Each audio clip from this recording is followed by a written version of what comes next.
Qué lejos, pero de verdad, qué lejos se ven aquellos días en los que el líder de la Iglesia de la Luz del Mundo se festejaba en Bellas Artes con la ayuda de sus amigos de la clase política. Ahora el fiscal general de California se niega incluso a llamarle líder religioso y le finca una de las mayores fianzas que ha habido en el estado de California contra un acusado para evitar que pueda salir y de ahí evadirse de la justicia y abandonar Estados Unidos. De esto vamos a hablar hoy en Opiniones Encontradas. Soy José Buendía, le doy mi Twitter, José Buendía MX, y si me acompaña vamos a ver unos datos de este caso para arrancar directamente aquí en el foro con nuestro debate de hoy. Cabizbajo y con una camisa blanca de mangas cortas. Así se ve Naasón Joaquín García, líder de la religión La Luz del Mundo, durante su comparecencia en el Tribunal Superior del Condado de Los Ángeles. Su caso será revisado por el juez Francis Bennett.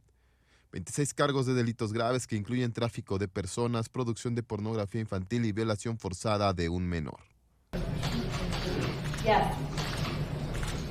Respondiendo a través de sus defensores a hechos que ocurrieron entre 2015 y 2018 en el condado angelino. 3 niñas y una mujer involucradas como víctimas. Así, el día después de que el fiscal general de California, Javier Becerra, anunció el arresto y la presentación de cargos contra Naasón. Para Imagen, Abraham Nava. Arrancamos con Opiniones Encontradas. Muchas gracias por estar con nosotros. Vamos a hablar del escándalo que rodea a la Iglesia de la Luz del Mundo, una iglesia fundada allá por los años 30 del siglo pasado, pero con un largo historial de denuncias y acusaciones hacia sus principales líderes. Esta vez la acusación a su máximo dirigente, Joaquín García, no es la primera, es una larga lista y vamos a entrar a tratar de entender cómo es posible que pueda, prolongarse una saga tan larga de acusaciones, muchas de ellas como las que hoy pesan sobre él, muy pesadas, en una corte de California: abuso sexual, pornografía infantil, abuso de menores, y la fianza más alta que se ha impuesto en California, $50 millones, para evitar, así dijo el fiscal, que los feligreses pudieran pagar la fianza y salir y huir fuera del país. Muchas gracias, Helio Masferrer. Un placer tenerte aquí, Helio. Hace rato que no venías, no sé qué malas caras habrás visto, pero me da mucho gusto que estés de nuevo con nosotros, especialista en asuntos de la religión. Y Fray Julián, como siempre, un placer tenerte aquí. De verdad que bueno que vienes, siempre un placer escucharte, y me gustaría arrancar porque nos estaba contando justamente Helio esta larga historia de la Luz del Mundo. A ver, no es nueva. Hay, como nos contabas, acusaciones desde el papá, el abuelo, y por supuesto ya había habido algunas informaciones alrededor del propio Joaquín García. Y uno se pregunta cómo un gobierno no sabía, o puede no haber sabido, incluso tenía que haber googleado nada más para enterarse de las acusaciones que había antes de decidir autorizar el acto aquel ya famoso en Bellas Artes. Bueno, son dos cosas distintas, ¿no? O sea, sí. Hay que entender que la Luz del Mundo es una estructura muy compleja y que tiene juegos cupulares muy segmentados. Entonces creo que hay que deslindar con mucho cuidado a los feligreses de la Luz del Mundo, que con toda honestidad, sinceridad, creen en un dogma religioso determinado y que tienen todo el derecho a creer, etc. El problema que tiene la Luz, para decirlo muy rápido, es que ellos vienen de una tradición del cristianismo cercano a los planteos del arrianismo, que no son trinitarios, sino que hacen énfasis en que el Dios Padre unge al Hijo, digamos, unge a Jesús como su Hijo. Entonces, en esa perspectiva teológica, trato de ir muy rápido, puede Jehová, digamos, el Dios Padre, puede ungir a otros seres humanos como su Hijo. Y ahí viene el carácter de los apóstoles. Entonces, el fundador, Samuel, o sea, el apellido es Joaquín. Sí. Entonces, el fundador, Eusebio, que Aarón, después cambió el nombre, Samuel y Nazón, consideran en su teología que tienen un carácter prácticamente divino, ¿no? Así, para decirlo sintéticamente. Sí, clarísimo. Esto hace que... O sea, ungidos por Dios, además con la posibilidad de ungir a los feligreses. Sí, pero ellos tienen como una divinidad siendo personas vivas. Es casi un sistema de Dios vivo, para decirlo técnicamente. Entonces, esto hace que una cosa son los feligreses, y eso está muy claro en los diálogos que se reproducen en las acusaciones. Que él dice, yo soy Dios y a mí nadie me juzga, ¿no? Entonces eso... Y menos me rechaza. Claro, y lo está diciendo de alguna manera partiendo de su esquema teológico conceptual, ¿no? Esto es lo primero que hay que entender.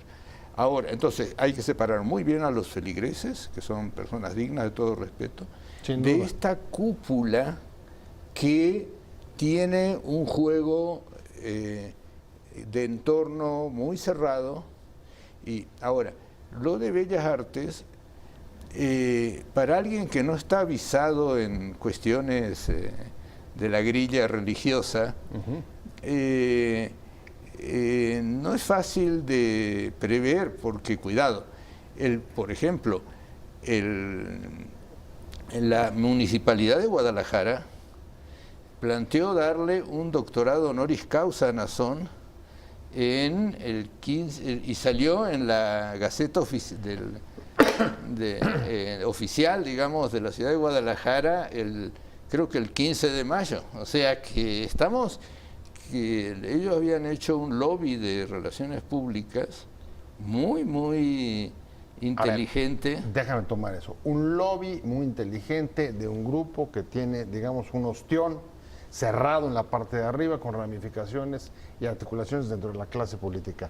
Pero, a ver, Fray Julián, es difícil que así como ellos tienen un lobby, como tienen muchísimas iglesias, grupos, etcétera, a ver, el Estado mexicano no se haya puesto a informarse. Lo que pasa ¿Quiénes y cuáles acusaciones había? Claro, no es que no sepan, en este lobby han tenido mucha cercanía, como muchas iglesias, como la Iglesia Católica, con las autoridades. Desde que nace esta iglesia, hace este lobby muy fuerte, van cambiando de alianzas con los partidos que van en el poder, y siempre son muy fuertes. En Jalisco son toda una potencia porque son votos.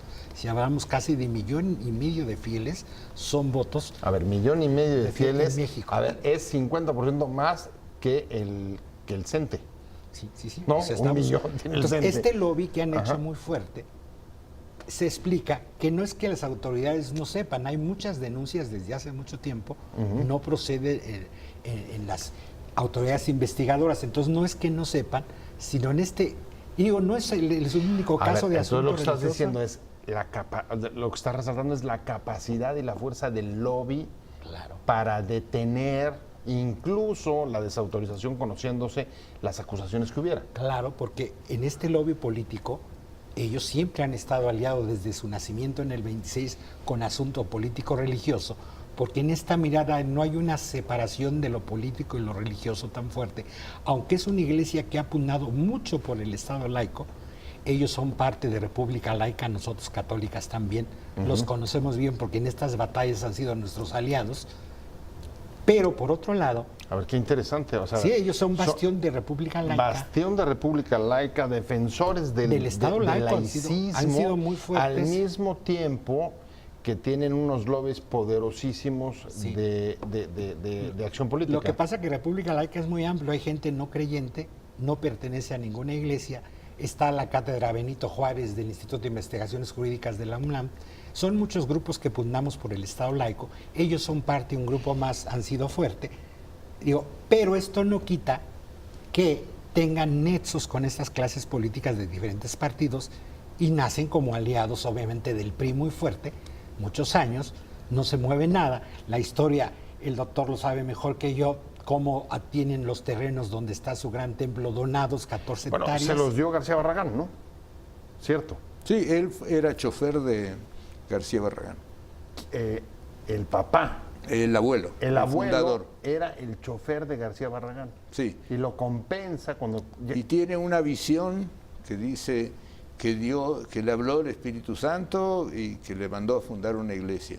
Entonces García Barragán medio como diciendo qué onda, ¿no? Pero a los 2 o 3 días vuelve a insistirle, y entonces García Barragán ve que va en serio, y esto me lo contó un miembro del Estado Mayor de García Barragán, ¿no? Y entonces García Barragán siempre lo apoya, le entra de gobernador de Jalisco y le da los terrenos de la hermosa provincia, la colonia esta, y distintos gobiernos priistas van dándole servicios a la colonia. Entonces, y luego García Barragán es secretario de la Defensa, es uno de los hombres más influyentes en el ejército mexicano. Además de la época dorada del partido prácticamente único del siglo XX. Así es. Y además que tenía en Jalisco uno de sus principales bastiones. No lo perdieron hasta 95, si mal no recuerdo, por primera vez. Yo creo que aquí es importante, como ya lo distinguió el doctor, separar la teología, las creencias y los fieles de la luz del mundo. Es decir, no es el asunto de poner el banquillo de los acusados a la iglesia, la luz del mundo, sino tratar de entender por qué sucede esto con sus cúpulas, que lo que veo es tratar de explicarnos por qué. Porque tienen una teología de mucha personalidad. Esto se da en el mundo católico, también por los abusos sacerdotales, el poder sagrado. Sí, claro. Pero aquí ciertas personas va más allá de solo el poder sagrado de un humano, es semidivino. Entonces, esto nos hace entender por qué tiene esta capacidad, y en estos días vemos oración y gente llorando, porque no es cualquiera, no es como un sacerdote. Bueno, el argumento que da el fiscal de California, si uno lo ve con detenimiento, es muy fuerte. O sea, pone esta multa de 50, que había en un principio 25 millones, por el temor de que los feligreses vayan y paguen. Claro. Porque es decir, el arrastre que tiene es muy poderoso. Y hay feligreses bien intencionados. No se trata, insisto, de poner banquillo a los acusados a una iglesia. Hay que distinguir. Aquí hay víctimas, hay personas de esta iglesia que han abusado, son la cúpula, pero no se trata de que la iglesia sea la abusadora como institución, porque hay gente de buena voluntad, de buena fe, insisto, 5 millones de fieles creen profundamente y no podemos hacer un juicio. Puedo no creer su teología, pero es una iglesia, porque hoy se habla también de hoy 5 millones no son grupos. Bueno, yo no sé si son 5 millones, claro, eso dicen 5, bueno, pero al menos hablamos ya son de bastantes. Más de 1 millón de personas, ya no es un grupúsculo clandestino. En México son iglesia registrada como asociación. Es decir, sí, entonces hay que entender que hay víctimas y lo que nos debe preocupar son las víctimas. Sin duda. Porque debe haber muchísimas víctimas. Aparte de estas tres niñas. No es el grupo de coaching de Ranier, ¿no? Que es una cosa para las élites, ¿no? Sí. Y que tiene cosas en la cúpula que se parecen, ¿no? Entonces, estoy de acuerdo y es una con iglesia nacida en México. Pero fíjate al calor de tu comentario, la polémica que abre, ustedes juzgarán, el fiscal general de California, hoy cuando se niega a llamarlo líder religioso. Y dice, a ver, una persona que abusa, textualmente, lo que dice es una persona que juega con la mente de niños de 14 años, refiriéndose a los papás de los menores de los que abusó, no se le puede llamar un líder religioso, sino un demente. Por supuesto, distinguiendo y respetando a los feligreses que están fuera de este tema. Claro. Pero, a ver, ¿qué es un líder religioso? Sí. Cuando vemos es complicado, O sea, claro, lo que pasa es que está partiendo de una teología, el fiscal también en Estados Unidos el concepto de separación Estado-Iglesia es muy fuerte, pero las cuestiones de fe entran en lo jurídico. Okay, claro. Entonces te pueden saludar y decir bendiciones. Entonces, evidentemente, porque además el fiscal se dice que les lava el cerebro. Exacto. Sí, o sea, él adelanta esa acusación, dice, la única manera de Sí, entender yo ahí esto, me sí. reservaría porque ya está ofendiendo a feligreses cuando les dice que les lava el cerebro. Ya está haciendo un juicio teológico, no jurídico. Aquí yo separé a lo teológico de lo jurídico. Hay víctimas, hay acusaciones, seguro van a salir más víctimas, pero él ya está haciendo un juicio teológico. Es decir, le lava el cerebro ya no es sobre el acusado, es sobre la feligresía de una iglesia que puede o no tener razón, pero no es un juicio sobre la teología de la luz del mundo, que hay que tener cuidado en este asunto, porque allá sí el Estado laico es diferente, como no hay una iglesia mayoritaria, es plural, hay signos religiosos aún dentro de ese Estado laico, el presidente jura sobre una Biblia y no es ofensivo. En el caso nuestro sí sería diferente porque aquí hay una iglesia mayoritaria. Entonces, ellos es muy común que usen este lenguaje, pero está extralimitándose en su lenguaje dentro de un Estado laico formal, porque ya está haciendo juicios desde su mirada religiosa. Bueno, y incluso desde la parte jurídica, una de las la defensa que han esgrimido la gente de la luz del mundo ha sido que respeten la presunción de inocencia. No es una cosa juzgada, lo están investigando. Ahora, en el caso de... Yo he consultado con abogados especialistas en derecho de los Estados Unidos y un proceso para que sea judicializado pasa por la revisión de un juez y de un gran jurado que decide que se puede judicializar y te dan que es viable. Y después de todo esa criba le dan vía a detener a la persona. O sea que o sea, lo que ves tú son muchos elementos. Difícilmente van a ir o llegar a donde han llegado si no tuvieran un expediente sólido. Exactamente. No es algo que se hace a la ligera, ni al vapor, como muchas veces se hace. No, ahí. Y este fiscal, el procurador de justicia Javier Becerra de Estado, ha hecho varios casos de alta resonancia contra la trata de personas, etcétera. Tiene toda una línea y simultáneamente no nos olvidemos, en Estados Unidos el fiscal se elige por voto popular, no es un cargo político. Bueno, tiene connotaciones políticas, sí, claro. Pero cada cierto tiempo tiene que ratificarse. Todos los fiscales son, porque ellos parten del common law, de otro sistema jurídico que no es el mexicano. Así, absolutamente distinto. Absolutamente distinto. Y hablando de la situación de la Iglesia de la Luz del Mundo con la detención de su máximo líder, Joaquín García. Una dinastía de pastores, decían ustedes, Helio, que han logrado transmitir y ungir a sus sucesores desde prácticamente mitades del siglo pasado hasta ahora, los 30 o 1930. 1930, más de, bueno, ya vamos hacia un siglo, y siempre vinculados con la clase política. Digamos que esta parte que decía Fray Julián de la divinización, claro, tiene como también su contrapeso de una digamos, una visión muy terrena y muy pragmática por los vínculos políticos que hoy, como sabemos a raíz incluso del escándalo de Bellas Artes, tiene al menos tres diputados de la Luz del Mundo que llegaron por Movimiento Ciudadano y un senador que entiendo llega por el PRD. Sí. PRD. Y luego se les troca al verde. Pero o sea, divinidad, pero también con un juego político muy, muy fuerte y quizá más fuerte de lo que era antes, ¿no? Bueno, acumulan poder, experiencia política. No comenzaron ayer, llevan 70, 80 años jugando en la política, ¿no? Ajá. Entonces estamos hablando de una acumulación de experiencia, organización, etcétera, importante. Y en cualquier teología donde hay un poder sagrado es dañino por las víctimas. Digo, esto ha pasado en el mundo católico y no solo hoy en la Luz del Mundo, pero habrá muchas iglesias que están en la misma situación, que no hay denuncias por el control que tienen sobre su gente, para no que veamos la Luz del Mundo como la única. Esta es una situación donde hay poder sagrado y donde hay este abuso. Aquí se da fuerte porque el poder sagrado ya es extraterreno, no solo es sacerdote sagrado, es semidios, semidivinidad. Entonces es una exacerbación de esto. Pero esto es en el mundo católico, todos los abusos se han dado por los sacerdotes, igualito por el poder sagrado, que en lugar de proteger a la víctima, se revictimiza a la víctima, claro, la gente y la defiende al deja sacerdote. vulnerabilizada Esto frente que al poder. estamos viendo en la luz del mundo es como que detuvieran al Papa y la acusación fuera.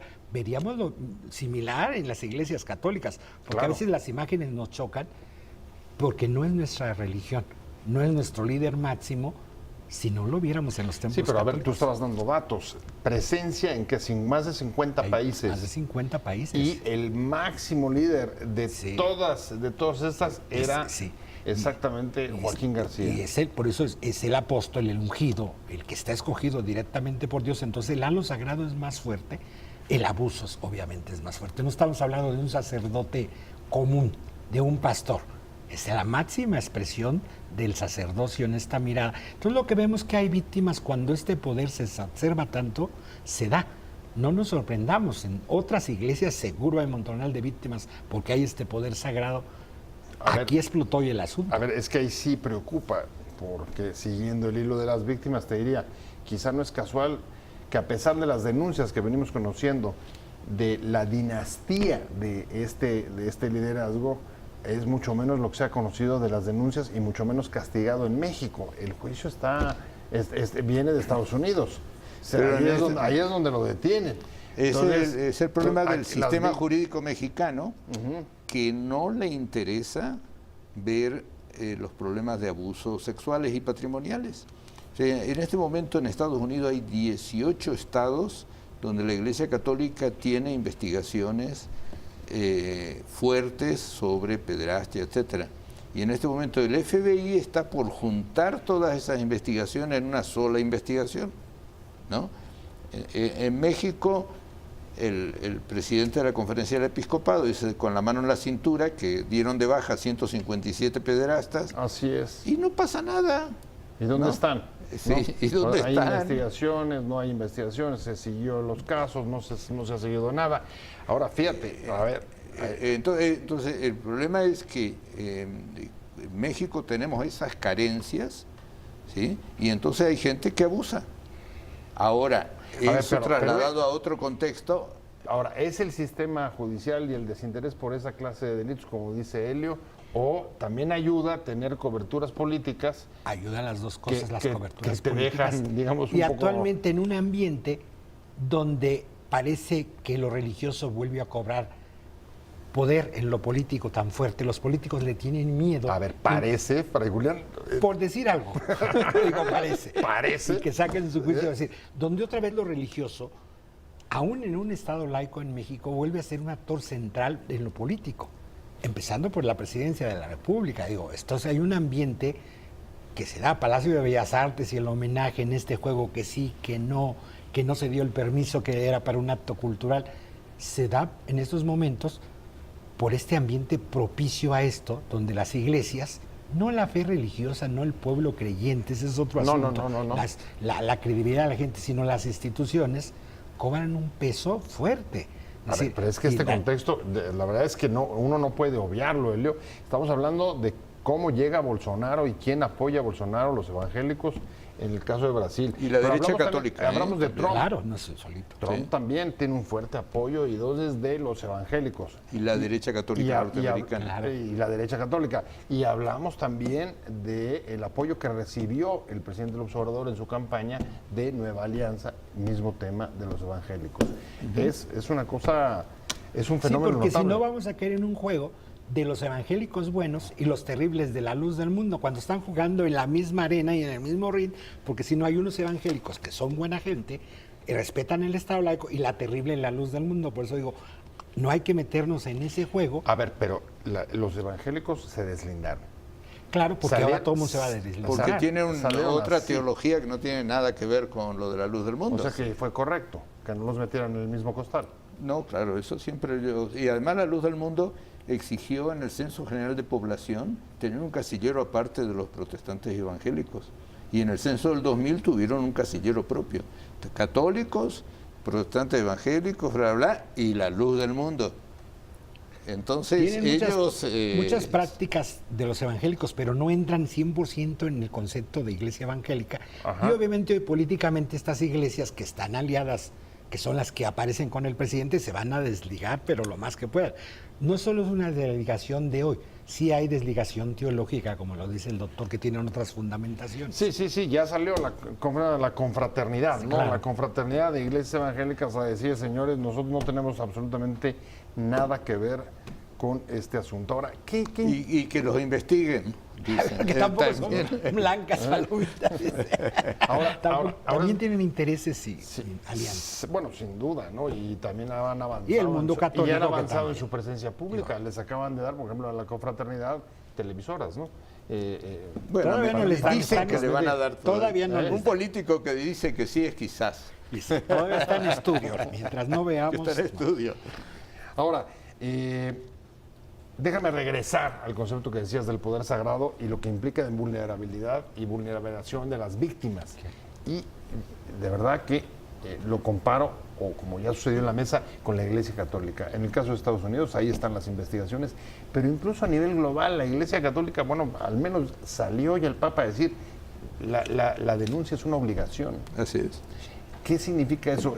Tienes un poder sagrado muchísimo menor que, y digamos, mayores mecanismos para que las víctimas puedan justo denunciar. Y la conferencia episcopal sacó otro documento que fue más allá del documento del Papa. Aquí es obligatorio denunciar a la justicia civil, entregar las pruebas. O sea, el Papa invita. Y aquí el documento para la Iglesia mexicana es fuertísimo. O de sea, la no es conferencia. potestativo, vaya. Es- Porque el documento de Benedicto, porque Benedicto sacó un documento, decía, bueno, depende, de acuerdo a la legislación local, etcétera. Y de acuerdo a la legislación mexicana, un abuso sexual de un menor lo denuncia el tutor, pero el tutor puede no denunciarlo, no está obligado. Entonces ahí es donde venían las presiones y también el dinero, ¿no? Y en el nuevo documento pontificio habla ahora por primera vez de quienes protegieron al pederasta, los obispos. Antes que era el pederasta solo, o sea, hay una cosa Oye, institucional. o sea, hay ya señalamientos claros de que un pederasta difícilmente actúa Solo. O sea, se Esto pone se ya ha avanzado. Hay una red de protección. justicia Claro. en contexto. Una red de protección, que esto habrá que ver en este caso, la red de protección, que no son los feligreses, son las cúpulas. Evidentemente. Por eso acusan a estas, eso evidentemente van sobre Nazón, pero tienen estas 3 mujeres detenidas porque bueno, una está prófuga, ¿no? Las otras 2 están detenidas, Sí. que totalizan 75 millones de dólares de fianza con estas 2 mujeres. Entonces, de alguna manera es una cúpula, es una estructura institucional en la cúpula totalmente secreta que no manejan la base de los feligreses.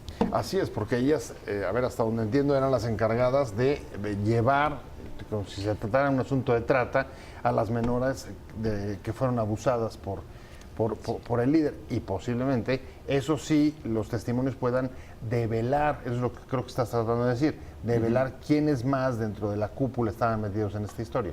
Por supuesto, porque además esas niñas no eran recolectadas así en cualquier lugar, eran hijas de miembros de la organización. Eso Lo cual es más dolor, más fuerte, complejo todavía. mucho más complejo. Güey. ¿Cómo se vive? Imagínate, ¿cómo desde la propia feligresía pueden vivir esa revelación sobre los abusos internos? Y este es el preocupante de las víctimas que necesitan ayuda de terapia profunda, porque para ellos alguien tan sagrado que haga este abuso, esta es la cuestión de la pederastía clerical, por eso es doble. No es lo mismo que un profesor, no, la mirada del personaje sagrado que te tiene que cuidar y proteger, en el que confías, y salen con estos abusos, no es cualquier abuso, por eso hablar de esos casos es tan difícil, pensando desde las víctimas, y ojalá aparezcan más víctimas para darles la terapia que necesitan y Bueno, la ese ayuda llamado que necesaria. está haciendo incluso el fiscal, que aparezcan y denuncien para poder tener, digamos, la trama completa de lo que puede haber estado sucediendo. Y las Claro. víctimas de México que no se mencionan, que no aparecen, que parece que no existieran, digo, no tengo yo pruebas ni acuso, presumo, si hay víctimas allá, la iglesia nace acá, hay muchas sospechas, desde hace muchos años hay acusaciones, y en México no se ha hecho nada por proteger a las Bueno, víctimas. es que es difícil de sostener en efecto. Sí, de eso yo no. Si vas no. pensando que, digamos, la especie del Vaticano de la luz del mundo está en Guadalajara y tiene una de las mayores feligresías y poder dentro de esta iglesia, que Bueno, ahí yo creo que tienen, no hubieran digamos, habido. en general, los datos están hablando de 3.500 pastores en México. Eso, 3.500 pastores, por ejemplo, Asambleas de Dios, que es una iglesia que tiene alrededor de 800, 900.000 feligreses, tienen 11.000 pastores. Entonces, es una iglesia importante. A la gente de la luz le gusta a veces echarle demasiado crema a los tacos, ¿no? O sea, los cálculos más moderados es que México tiene alrededor de 600, 700.000 feligreses. O sea, ponle a 200 feligreses por pastor, ¿no? Pero de todos modos es una iglesia muy importante, muy fuerte, Claro. porque tiene toda esta capacidad de lo de República Laica que comentaba Fabián, tienen esto de los empresarios, entonces tienen tienen una universidad que funciona en la hermosa provincia, etcétera. Entonces tienen un tinglado, una estructura muy compleja, y además esta capacidad de incidir, porque estamos hablando de un senador, diputados federales, pero también tienen diputados locales, tienen regidores, algún presidente municipal.